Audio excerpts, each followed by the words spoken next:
इंद्रनील के कहने पर मोनिका को अब घर के सारे काम करने ही पड़ते हैं। तुम्हें इसे काम करते हुए देखकर मुझे बहुत राहत मिल रही है और अब से तुम मेरा हर काम में हाथ बटाया करोगी। अकेले सारा काम करने में मुझे बहुत बोर होता है यार, लेकिन अब जब हम दोनों मिलकर सारे काम करेंगे तो बहुत मजा आएगा। देखो भाभी, मुझसे जितना होगा मैं उतना ही काम करूंगी। ये तुम्हारा ससुराल है, इसीलिए तुम्हारा काम करना बनता है, लेकिन ये मेरा मायका है और मैं अपने मायके में आराम से रहूंगी, तो इसीलिए पहले ही बता दे रही हूँ, मुझसे ज्यादा उम्मीदें मत रखना।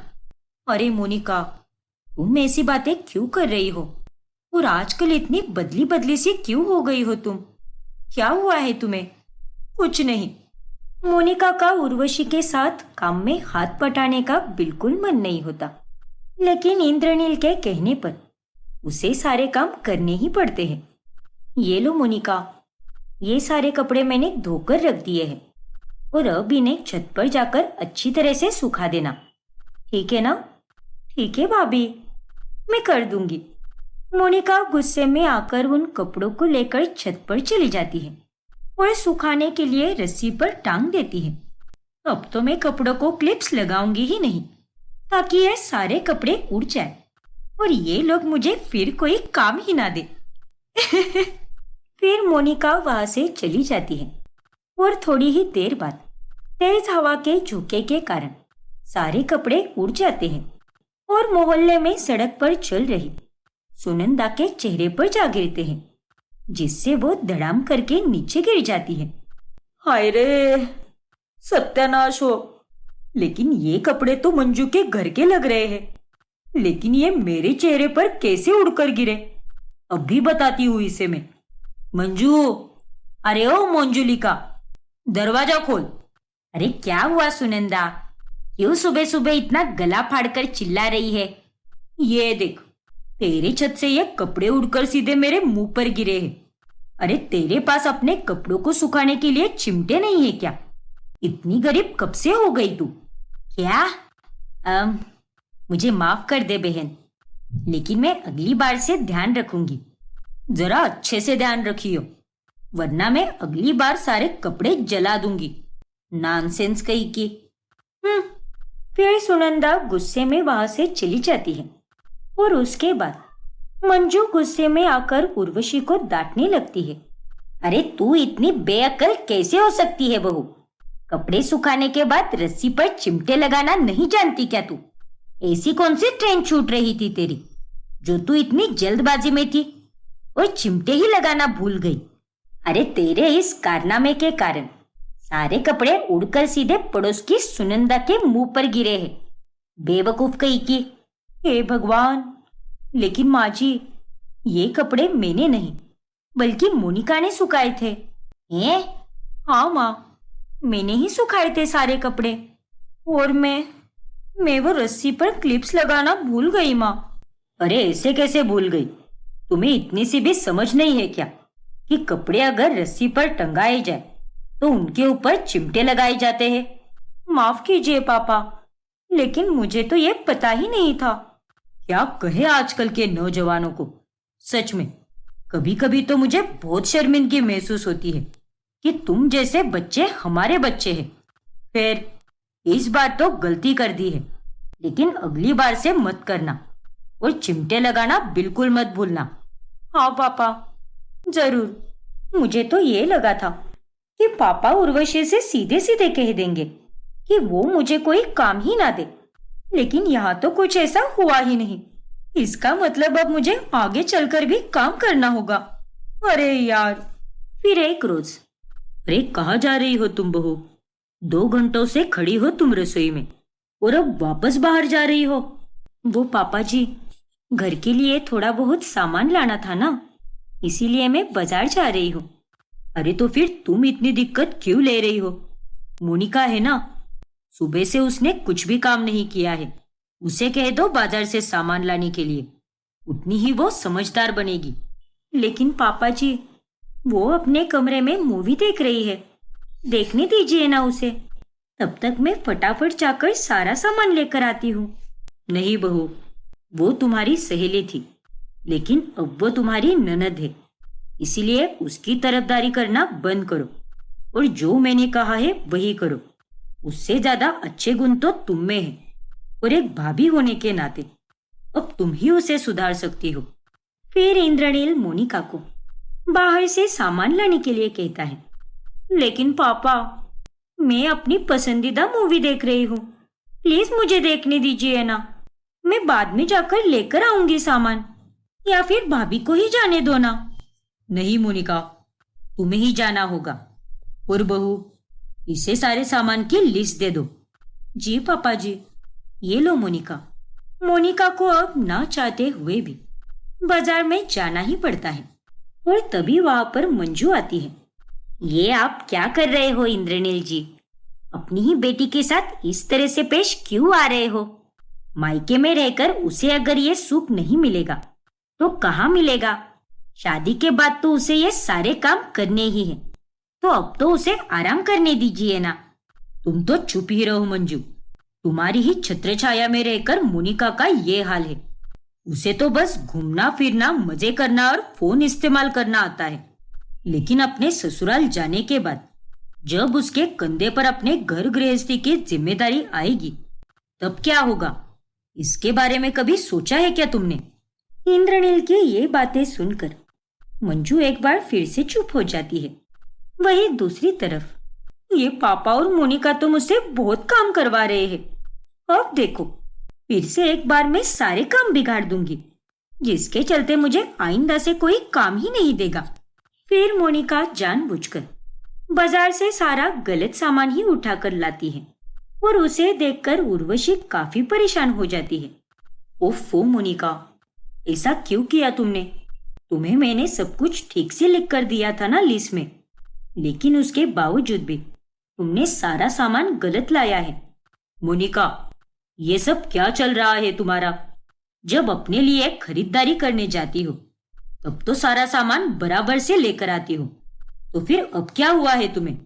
कहीं तुम ये सब कुछ जानबूझकर तो नहीं कर रही ना, ताकि हम लोग तुम्हारे बिगड़ते कामों को देखकर आगे चलकर तुम्हें कोई काम ही ना दे?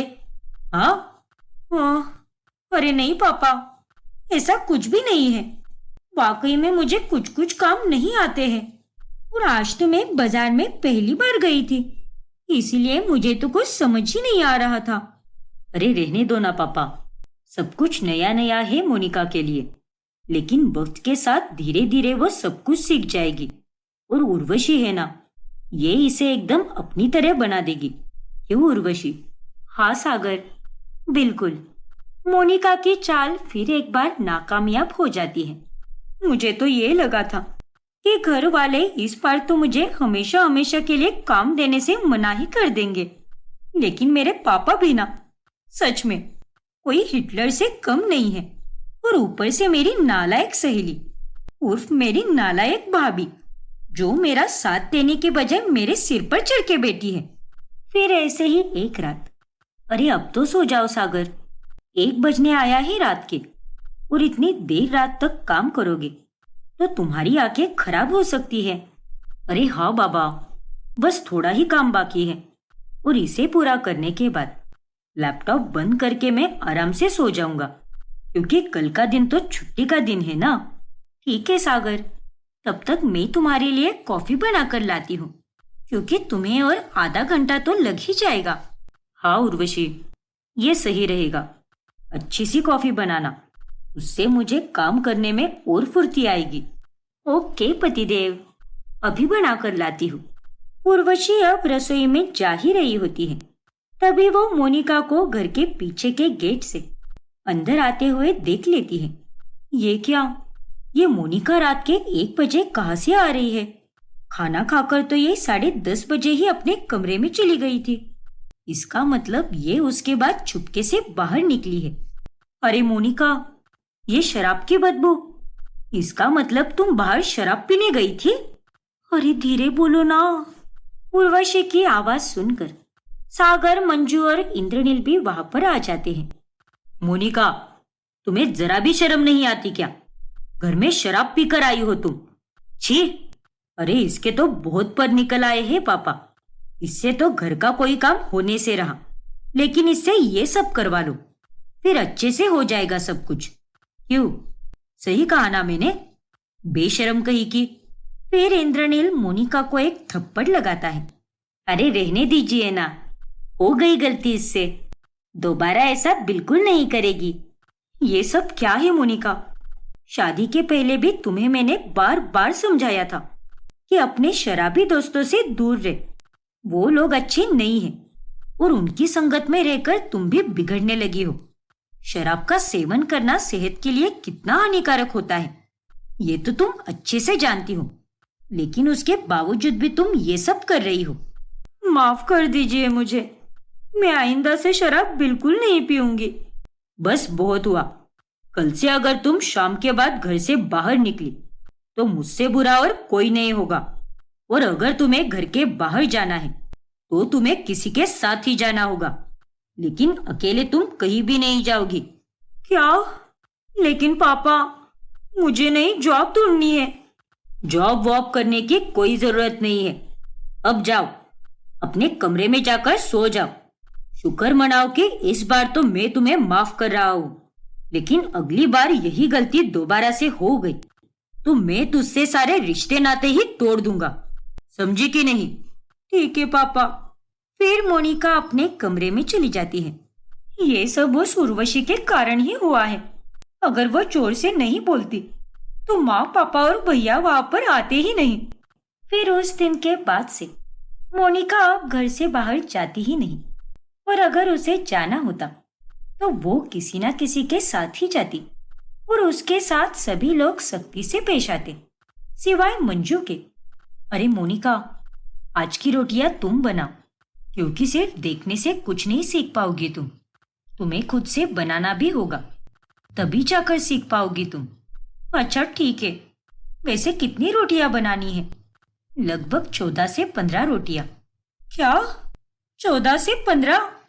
हाँ मोनिका। ठीक है भाभी, बना देती हूँ मैं। अब ना चाहकर भी मोनिका को 14 से 15 रोटियां बनानी ही पड़ती हैं। फिर एक रोज, अरे उर्वशी बहू, मोनिका का क्या हाल है?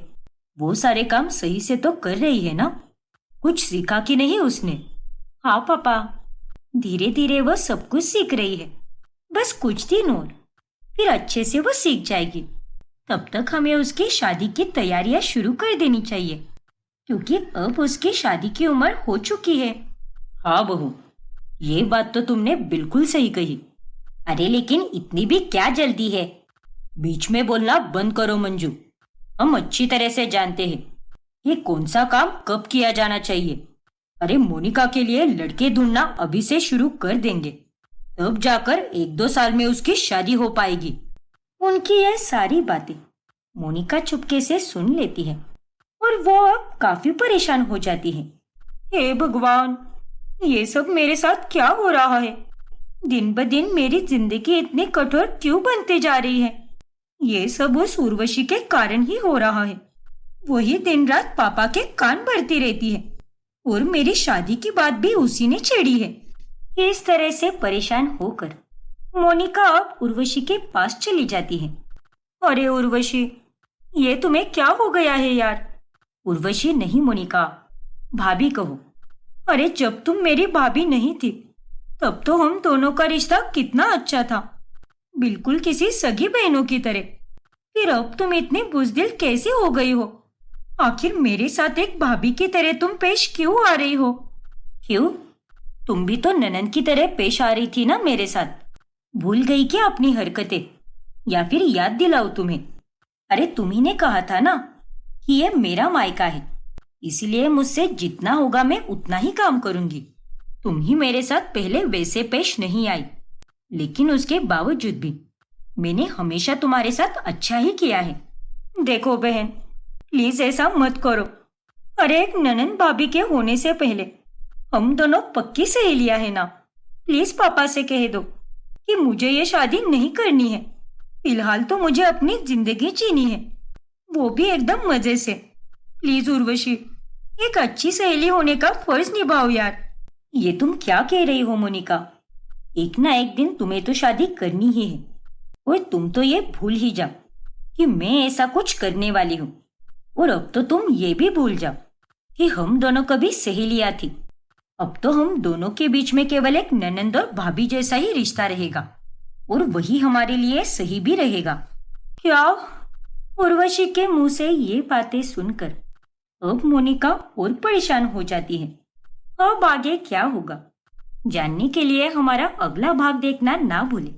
और अगर आपने हमारा चैनल सब्सक्राइब नहीं किया है तो अभी सब्सक्राइब कीजिए और बेल आइकॉन दबाना ना भूलें। अरे छोटी, आ गई तुम? चलो जल्दी से हाथ मुंह धोकर बैठ जाओ। हाँ छोटी, जल्दी आओ। हमें तुम्हारे भाइयों ने बताया है कि तुम्हें मीठे में आगरे के पेठे बहुत पसंद है, इसलिए हमने खास तुम्हारे लिए मंगवाए हैं। नहीं, मुझे कुछ नहीं खाना है। ये पेठे आप अपने पास ही रखिए। इतना बोलकर आंचल वहां से चली जाती है। उतने में वहां पर जतिन और राहुल आता है। रुक जाओ छोटी, आखिर ये क्या तरीका है बात करने का? जाने दो ना राहुल, उसका मन नहीं होगा खाने का, इसलिए उसने ऐसा बोला होगा। लेकिन अगर मन नहीं है तो सीधे सीधे मना कर देना। उल्टा बोलने की क्या जरूरत है? और हमने अगर इसे अभी नहीं रोका तो ये कभी नहीं सुधरेगी। अरे कोई बात नहीं, वो अभी छोटी है ना, उसे हमारी तरह समझ नहीं है। इस उम्र में ऐसा होना जायज है। समय के साथ साथ वो अपने आप सुधर जाएगी।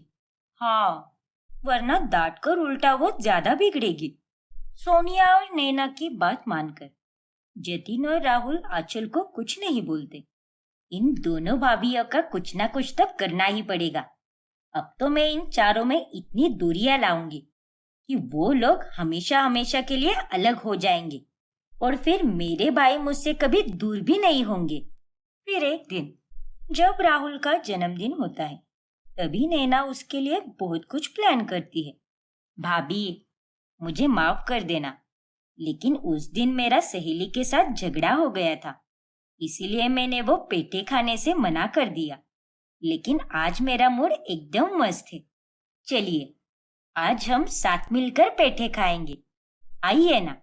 अरे नहीं छोटी, तुम खा लो, मैं बाद में खा लूंगी, क्योंकि मुझे अभी बहुत सारी तैयारियां करनी है। क्योंकि राहुल के काम से आने के बाद मुझे उसे एक बहुत बड़ा सरप्राइज देना है। अरे वाह भाभी, क्या बात है। तो इसी मौके पर मीठा खा लीजिए ना, इससे आपकी तैयारी में 4 चांद लग जाएंगे। चलिए हम साथ मिलकर खाते हैं। लेकिन छोटी, प्लीज भाभी, मेरे लिए थोड़ा तो खा लीजिए। अच्छा ठीक है बाबा, दे दो। इतना बोलकर आंचल नैना को जानबूझकर बहुत सारे पेठे खिलाती है, जिसके बाद नैना को बहुत सुस्ती आ जाती है। यार छोटी, मुझे तो अभी बहुत तेज नींद आ रही है। ऐसा है क्या? तो फिर आप एक काम कीजिए, आप अभी थोड़ी देर के लिए सो जाइए, फिर मैं आपको आधे घंटे बाद उठा दूंगी। ठीक है छोटी, लेकिन पक्का उठाना, वरना सारी तैयारियां रह जाएगी। हाँ भाभी, आप फिक्र मत कीजिए, मैं आपको याद से उठा दूंगी। फिर नैना सो जाती है और आंचल उसे जानबूझकर उठाती ही नहीं। फिर शाम में जब राहुल घर आता है, तब नैना उठ जाती है। अरे नैना, मुझे लगा कि तुम मेरे साथ कहीं बाहर चलोगी। तुम्हें मैंने कितनी बार फोन किया, लेकिन तुमने तो फोन उठाया भी नहीं। आज मेरा जन्मदिन है और सोने के लिए तुम्हें आज का ही दिन मिला था क्या? मुझे माफ कर दो राहुल, लेकिन मुझे छोटी उठाने वाली थी। पता नहीं उसने मुझे क्यों नहीं उठाया। और मैं सच कह रही हूँ, मैं तुम्हारे लिए बहुत कुछ करने वाली थी, लेकिन वो पेठे खाने के कारण मेरी तो आंख भी नहीं खुली। ठीक है नैना, कोई बात नहीं, तुम सो जाओ, शायद तुम्हारी नींद अभी भी पूरी नहीं हुई है। अरे नहीं राहुल। फिर राहुल वहां से चला जाता है और वो अब नैना से नाराज ही रहता है। और उन दोनों को ऐसे देखकर आंचल के दिल को बड़ी खुशी मिलती है। फिर अगले दिन, छोटी, मैंने तुमसे कहा था ना कि मुझे याद से उठा देना, लेकिन तुम्हारे ना उठाने के कारण मैं शाम तक सोती रही। और राहुल के जन्मदिन के मौके पर ही हमारा झगड़ा हो गया। अरे बाप रे, माफ कीजिए भाभी, पर मेरी सहेली की अचानक से तबीयत बहुत खराब हो गई थी, इसीलिए मुझे वहां पर जाना पड़ा। मैंने सोचा कि मैं आपको फोन करके उठा दूं, लेकिन मैं तो अपना फोन घर पर ही भूल गई थी।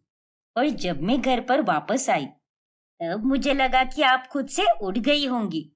नहीं ना छोटी, मैं उठ ही नहीं पाई, सीधे राहुल के आने पर ही उठ गई। उसने तो मुझे कितने सारे कॉल किए, वो भी नहीं उठाए मैंने, जिस कारण वो मुझ पर और गुस्सा हो गया। अरे रे रे रे, माफ करना भाभी, लेकिन मैंने कुछ भी जानबूझकर नहीं किया। कोई बात नहीं छोटी, और मैं समझ सकती हूँ। वैसे तुम्हारी सहेली अब ठीक तो है ना? हाँ भाभी, अब वो एकदम ठीक है। चलो अच्छा है। ऐसे ही एक रोज, जतिन, आज मेरी सहेली के घर हमें साथ में जाना है, इसीलिए समय पर आ जाना। मेरे सारे दोस्त तुमसे मिलना चाहते हैं। हाँ सोनिया, मैं समय पर ही आऊंगा, तुम बिल्कुल चिंता मत करो। लेकिन शाम होने पर जब सोनिया को जतिन का फोन आता है, तभी वो फोन आंचल उठा लेती है। हाँ बोलिए ना भैया, क्या हुआ? भाभी जरा काम में व्यस्त है, इसलिए मैंने फोन उठाया। अरे कुछ नहीं छोटी, बस अपनी भाभी से ये कह देना कि मुझे आने में थोड़ी देर हो जाएगी, इसलिए मेरा थोड़ा इंतजार करे, फिर हम दोनों साथ में ही निकलेंगे। अच्छा ठीक है भाई, वैसे आप दोनों कहाँ पे जा रहे हो? वो सोनिया की सहेली का कोई फंक्शन है, वहीं पे जा रहे हैं। अच्छा ठीक है भाई, मैं उन्हें बता दूंगी। लेकिन आंचल सोनिया को कुछ और ही बोलती है। भाभी, भाई का फोन था और वो बोल रहे थे कि उन्हें आने में थोड़ी देर होगी, इसीलिए आप पहले ही निकल जाइए, वो सीधा फंक्शन में ही पहुंच जाएंगे। ऐसी बात है क्या? ठीक है, फिर मैं जल्दी निकलती हूँ। फिर सोनिया तैयार होकर अकेली ही चली जाती है, जिसके बाद घर पर जतिन आता है। अरे छोटी, तुम्हारी भाभी कहाँ पर है? अरे भाई, वो भाभी आपकी राह देख देख कर चली गई थी, और वो ये भी कह रही थी कि आपको तो वक्त पर आने भी नहीं होता, बस इंतजार करवाते रहते हो। हे भगवान, लेकिन मैंने तो उसे पहले ही कहा था कि वो मेरा इंतजार करे। हाँ भाई, मैंने भी भाभी को वही बोला, लेकिन उन्होंने मेरी कोई बात नहीं सुनी। इस तरह से आंचल उन दोनों के बीच में गलतफहमियां पैदा कर देती है। फिर रात में, चुप रहो तुम जतिन, आज तुमने मेरा दिल दुखाया है। मैंने तुम्हारी कितनी राह देखी, लेकिन तुम तो वहां पर आए भी नहीं। अरे लेकिन मैंने तो छोटी से कहा था कि तुम्हें घर पर रुकने के लिए बोले, ताकि हम दोनों वहां पर साथ निकल सके, लेकिन तुम्हें तो मेरे बगैर अकेले ही जाना था ना। झूठ मत बोलो जतिन, तुमने कहा था कि मैं वहां पर पहले जाऊं और तुम सीधे वहीं पर आओगे। नहीं सोनिया, मैंने ऐसा कुछ भी नहीं कहा। छोटी ने तुम्हें गलत कहा है, लेकिन वो गलत क्यों बोलेगी भला? बताओ। वो सब मुझे नहीं पता, लेकिन मैं सच बोल रहा हूँ। रहने दो जतिन, अब तुम जाओ यहाँ से, मुझे तुमसे कोई बात नहीं करनी। सोनिया और जतिन के बीच में भी अब तनाव आ जाता है। फिर बाद में जतिन आंचल के पास जाता है। छोटी, मैंने तुमसे क्या कहा था, और तुमने जाकर सोनिया को क्या कहा? तुमने हम दोनों से झूठ क्यों बोला? हाँ? अरे नहीं भाई, मैंने तो उन्हें वही कहा जो आपने मुझे कहा था, कि वो आपका इंतजार करे, फिर आप दोनों फंक्शन में साथ में जाएंगे। अब उन्होंने ही मेरी बात का गलत मतलब निकाला, तो इसमें मैं क्या कर सकती हूँ भाई? इस तरह से आंचल अब बात को घुमाकर जतिन की नजर में सोनिया को ही गलत ठहराती है। अब मजा आ रहा है, ऐसे ही इन चारों में कलेश बना रहे और फिर ये लोग एक दूसरे को छोड़ देंगे, यही मेरी इच्छा है। लेकिन एक हफ्ते बाद आंचल देखती है कि जतिन और सोनिया दोनों साथ में मंदिर जा रहे हैं। अरे ये क्या, ये दोनों तो कल रात तक एक दूसरे से कितने नाराज थे, लेकिन अब खुशी खुशी एक साथ मंदिर जा रहे हैं। राहुल भाई और नैना भाभी भी एक दूसरे के साथ कितने अच्छे से बात कर रहे थे। इसका मतलब मैंने लगाई हुई आग का असर कम होने लगा है। पर मैं हार नहीं मानूंगी। एक चाल नाकामयाब रही तो क्या हुआ, दूसरी चाल तो कामयाब होकर ही रहेगी। फिर आंचल प्रताप के घर जाती है। नमस्ते काका जी। अरे नमस्ते बेटा, तुम यहाँ पर? आओ ना, बैठो। वो मैं यही पास से गुजर रही थी तो सोचा कि क्यों ना आपसे मिलती जाऊं। कैसे हो आप? सब बढ़िया बेटा, तुम बताओ, तुम कैसी हो? और घर पर सब ठीक है ना? मेरी बच्चियां और दामाद कैसे है? हम सब एकदम बढ़िया है काका जी।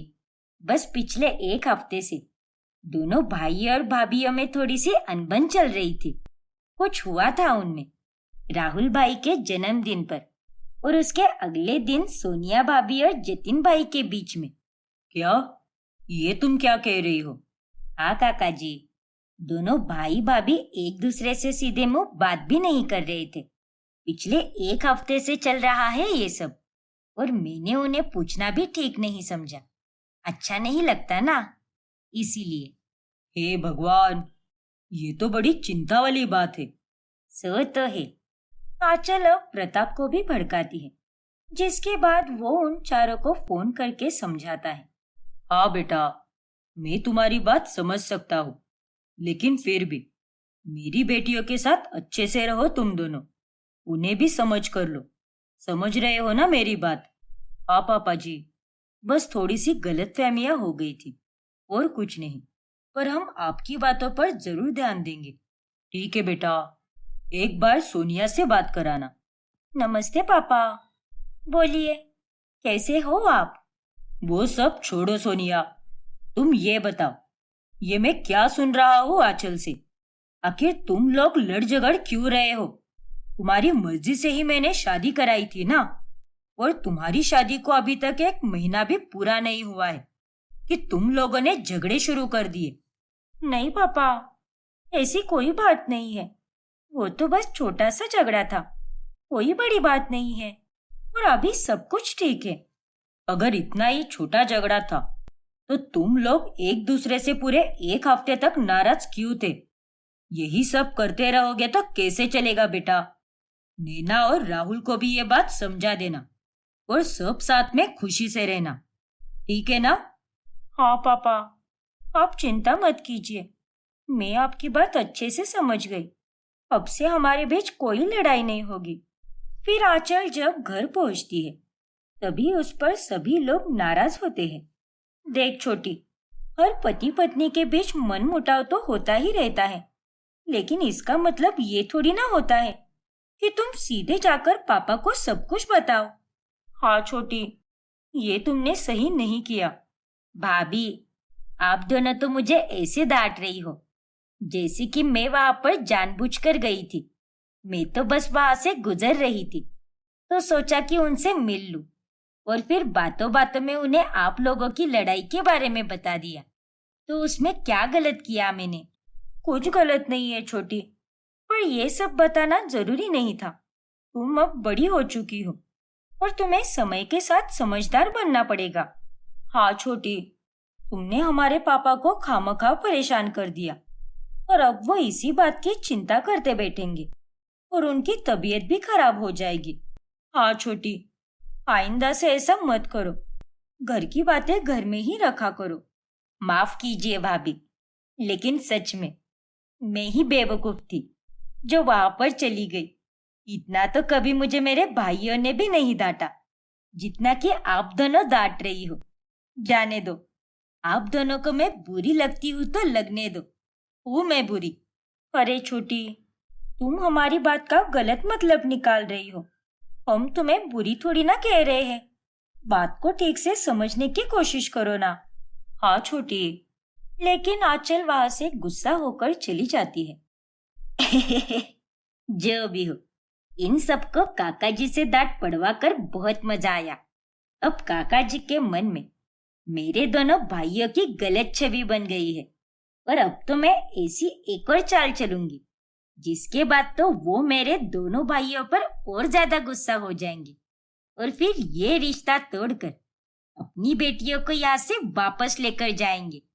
ऐसे ही एक दिन जब नैना और सोनिया बारिश में भीगकर घर लौटती है, तभी उन दोनों को बुखार आता है। नैना, सोनिया भाभी, ये दवाइयाँ यहीं पर रखी है, आप दोनों इसे दोपहर में ले लेना, ठीक है ना? हाँ राहुल। जतिन चला गया क्या? हाँ भाभी, उसकी आज सुबह सवेरे एक जरूरी मीटिंग थी, इसलिए उसे जाना पड़ा। आप सो रही थी ना, तो इसीलिए उसने आपको जगाया नहीं और कहा कि मैं आपको दवाई देते जाऊं। शुक्रिया राहुल। अच्छा, तो मैं अब चलता हूँ। आप अपना ख्याल रखिए। कुछ भी हो, नौकरों को या छोटी को बोलिए, वरना मुझे या जतिन को कॉल कीजिए। इतना कहकर राहुल वहां से चला जाता है, जिसके बाद सोनिया और नैना भी सो जाती है। और तभी कमरे में आंचल आती है और वो सही दवाइयों की जगह पर गलत दवाइयाँ रखती है। और फिर जब वो दोनों दोपहर में वो दवाइयाँ खाती है, तब वो वहीं पर बेहोश हो जाती है। अब कहानी में आगे क्या होगा जानने के लिए हमारा अगला भाग देखना ना भूलें।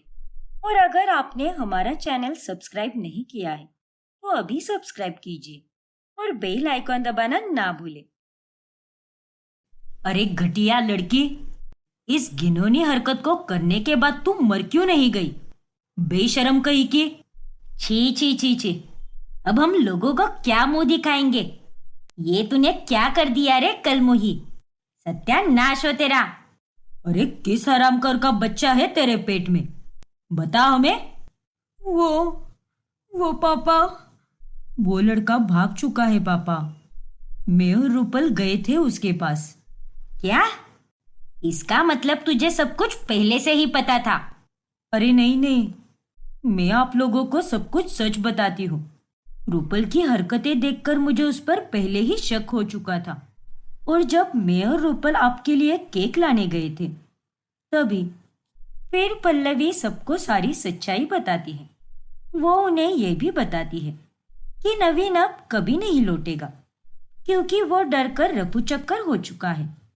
और पल्लवी की ये बातें सुनकर घर वाले तो और ज्यादा चौंक जाते हैं। पल्लवी, अरे इस पापी लड़की को साथ देते हुए तुम्हें जरा भी शर्म नहीं आई क्या? आखिर किस मिट्टी की बनी हो तुम? देखो अभी, मैं मानती हूँ कि रूपल ने जो भी किया है बहुत गलत किया है, लेकिन उस रात मैंने आप तीनों से ये सच इसीलिए छुपाया ताकि माँ और पापा की सालगिरह खराब ना हो। तुझसे ये उम्मीद नहीं थी रूपल। तुमने हमारी नाक कटवा दी है आज। अरे अभी तो सिर्फ 3 महीने ही हुए हैं, लेकिन थोड़े ही दिनों में धीरे धीरे तेरा पेट भी आने लगेगा। तब क्या होगा? नहीं पापा, किसी और का गंदा खून हम नहीं पालेंगे। इस निर्लज्ज और नालायक लड़की ने तो गलती कर दी है, लेकिन हम इस बच्चे को जिंदा रखकर और ज्यादा बड़ी गलती नहीं कर सकते। चलो अभी के अभी हॉस्पिटल चलो। इस बच्चे को गिराना ही होगा, इसीलिए रूपल का अबॉर्शन तो करना ही होगा। हाँ, अभी बिल्कुल सही कह रहा है। अगर हमने इस बच्चे को जिंदा रखा तो समाज में बदनामी के चलते हम जीते जी मर ही जाएंगे। क्या? अबॉर्शन? अरे नहीं, ऐसा मत कीजिए आप लोग। रूपल तो उम्र में भी काफी छोटी है और ऐसे में उसे अबॉर्शन नहीं करना चाहिए। अरे जो कांड इसने किया है वो भी छोटी उम्र वाले लोग नहीं करते हैं, और अब गलती की है तो उसकी सजा तो इसे भुगतनी ही पड़ेगी। घर वाले रूपल का अबॉर्शन कराने के लिए उसे हॉस्पिटल लेकर जाते हैं, लेकिन तभी आई एम सॉरी, लेकिन इनका अबॉर्शन नहीं हो सकता। नहीं हो सकता? अरे ऐसे कैसे नहीं हो सकता? और नहीं तो क्या? देखिए, गर्भवती होकर इन्हें अब पूरे 3 महीने हो चुके हैं और इनकी मेडिकल कंडीशन को ध्यान में रखते हुए अगर हमने अबॉर्शन करने की कोशिश भी की तो 95% चांसेस है कि इनकी भी जान जा सकती है। क्या? जी हाँ, इनकी जान खतरे में जा सकती है, इसीलिए अबॉर्शन का डिसीजन मत लीजिए। हे भगवान, अब क्या होगा? रूपल का भाई और उसके माता पिता अब तीनों का भी खून खोलने लगता है, लेकिन उन्हें अब ना चाहते हुए भी रूपल को उसके पेट में पल रहे बच्चे के साथ घर पर रखना ही पड़ता है। अभी बेटा, मैंने सोच लिया है कि इस बोझ का हमें क्या करना है। इसे जल्द से जल्द किसी के गले में बांध देते हैं और यहाँ से रफा दफा कर देते हैं, क्योंकि फालतू में हमारे नाम की बदनामी नहीं होनी चाहिए। हाँ पापा, आपने सही कहा। लेकिन इस बिन बिहाई गर्भवती पनौती को कौन अपनाएगा? अरे कोई ना कोई तो जरूर अपनाएगा, फिर चाहे वो कोई भी हो, कैसा भी हो। हमें बस इसे यहाँ से निकालना है। हमारे कंधे पर जो बोझ की गठरी है उसे हल्का करना है। अरे ये कैसी बातें कर रहे हो अभी? किसी के भी गले बांध दोगे क्या? थोड़ा ठहर कर अगर हम ढूंढेंगे तो कोई ना कोई अच्छा लड़का जरूर मिलेगा जो हमारी रूपल को बड़े प्यार से अपनाएगा। अरे काहे की हमारी रूपल? और हमारी बात कान खोलकर सुन लो पल्लवी बहू, ज्यादा उसकी तरफदारी करने की जरूरत नहीं है। उसने कोई अच्छा काम नहीं किया है, समझ गई ना? पल्लवी चुप हो जाती है और अब रूपल के घर वाले मोहल्ले वालों से लड़का देखने के बारे में बातचीत करते हैं। लड़का? अरे लेकिन तुम्हारी बहन तो अभी तक पढ़ रही है ना, तो फिर अचानक से उसकी शादी क्यों करा रहे हो? हाँ दिग्विजय भाई साहब, क्या हुआ ऐसा अचानक जो आप उसके लिए लड़का देख रहे हो? अरे नहीं भाई साहब, ऐसी कोई बात नहीं है, लेकिन हमारे घर में हम लड़की की जल्दी ही शादी करते हैं, इसीलिए उसके लिए लड़का देख रहे हैं। हाँ काकी, बाकी कोई बात नहीं है, लड़का कैसा भी हो चलेगा, लेकिन प्लीज ढूंढिए और हमें बताइए जरूर। ठीक है बेटा। ठीक है दिग्विजय साहब। मोहल्ले वालों के मन में अब थोड़ा शक पैदा हो जाता है। मुझे तो कुछ भी समझ नहीं आ रहा कि अचानक से ऐसी कौन सी नौबत आ गई कि ये लोग लड़का ढूंढने के लिए इतने उतावले हुए जा रहे हैं। कहीं उस रूपल ने कोई कांड तो नहीं कर दिया ना? आजकल लड़कियां बाहर किसी के भी साथ चक्कर चलाती है, अब ये तो राम जी ही जाने। फिर एक रोज रूपल को मेथी के पराठे खाने का बहुत मन करता है। भाभी प्लीज बना दोगे क्या आप मेरे लिए? मुझे मेथी के पराठे खाने का बहुत मन कर रहा है। ठीक है रूपल, बना देती हूँ मैं, बस थोड़ी देर रुक जाओ। कोई जरूरत नहीं है इस कुलक्षणी के लिए कुछ भी बनाने की। बच्चा पैदा करने के बारे में इसे बराबर पता है। तो जाकर खुद अपने लिए पराठे बना। यहाँ कोई तेरा नौकर नहीं है, जब देखो बस खाने की फरमाइशें करती जाती है। जा खुद से बना। पर माँ। पर वर कुछ नहीं, चल जा अब यहाँ से। और पल्लवी बहू, खबरदार अगर तूने इसके लिए कुछ बनाया तो ये अपने काम खुद करेगी। जितने मजे मारने थे इसने मार लिए, लेकिन अब उन सबकी सजा इसे काटनी ही होगी। ये लड़की उसी लायक है। इतना कहकर शीला वहां से चली जाती है, लेकिन फिर भी पल्लवी शाम को शीला के बाहर जाने के बाद फटाफट रूपल के लिए मेथी के पराठे बनाती है और उसे वो खाने देती है। तभी रूपल काफी भावुक हो जाती है। थैंक यू भाभी। अब थैंक्स वगैरह कहने में वक्त बर्बाद मत करो और खा लो इसे, लेकिन फास्ट फास्ट मत खाना, आराम आराम से चबा चबा कर खाना। जी भाभी। अब घर में ही रह रहकर रूपल को घुटन सी होने लगती है, इसीलिए वो बाहर जाने की इच्छा जताती है। अभी भाई, मुझे बाहर जाने दीजिए ना, चाहे तो आप ही घुमा लाइए मुझे, लेकिन प्लीज भाई, मेरा यहाँ पर दम घुट रहा है। इतने दिनों से मैं इन चार दीवारों के बीच में ही रह रही हूँ। अब तूने काम ही ऐसा किया है तो तेरे साथ तो ऐसा ही होगा ना। एक बार तुझ पर भरोसा करके देख लिया, लेकिन तूने उस भरोसे का गलत फायदा उठाया, और अगर मैंने तुझे फिर से बाहर छोड़ा तो तू वापस अपना मुंह काला करके आएगी, क्योंकि तू उसी काम में माहिर है। और नहीं तो क्या। अरे हमने इतनी अच्छी परवरिश दी, लेकिन तूने यह कांड करके हम सबकी गर्दन शर्म से नीचे झुका दी है। क्या क्या अरमान सजाए थे हमने तेरी शादी के, लेकिन तूने हमें ये क्या दिन दिखा दिया। मुझे माफ कर दीजिए आप सब। मैंने जो भी किया है जाने अनजाने में गलती से किया है, और मैं समझ सकती हूँ कि आप लोगों पर क्या बीत रही है। लेकिन बस एक बार आप लोग मेरे बारे में भी तो सोचिए ना। अरे अगर तू इन चार दीवारी के बीच में घुट घुट कर मर भी जाए ना, तो भी हमें कोई शिकवा नहीं, क्योंकि हमारे लिए हमारी इज्जत से बढ़कर और कुछ भी नहीं है। घर वाले रूपल को बाहर जाने की अनुमति नहीं देते। फिर एक दिन दिग्विजय और शीला दोनों एक रिश्तेदार के घर चले जाते हैं। रूपल, घर पर कोई भी नहीं है। माँ जी और पापा जी अब सीधे शाम को ही आएंगे, और अभी तो ऑफिस से सीधे 7 बजे के बाद ही आएगा। यही सही मौका है। तुम्हें घर में अच्छा नहीं लग रहा था ना, तो चलो हम बाहर जाकर आते हैं। आप सच में बहुत अच्छी हो भाभी। घर में बस आप ही हो जो मुझे समझ के ले रही हो। थैंक यू सो मच भाभी। देखो रूपल, मैं तुम्हारे लिए ये सब सिर्फ इंसानियत के नाते ही कर रही हूँ। वैसे मेरा मन भी तुमने बहुत दुखाया है, लेकिन तुम्हारे और बच्चे की सेहत के लिए तुम्हें बाहर की हवा लेना भी बहुत जरूरी है। इसीलिए मैं तुम्हें बाहर लेकर जा रही हूँ। फिर पल्लवी रूपल को अपने साथ उसके मायके लेकर जाती है, जहाँ पर पल्लवी की माँ सुलग्ना और पिता इंद्रेश रहते हैं। उन दोनों को देखकर रूपल रो पड़ती है, और तभी वो दोनों रूपल को समझाने लगते हैं।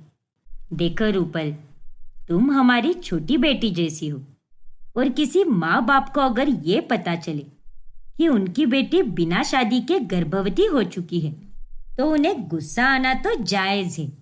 लेकिन ये बात भी सच है कि तुमसे ये गलती जवानी के जोश में और नादानी में हुई है।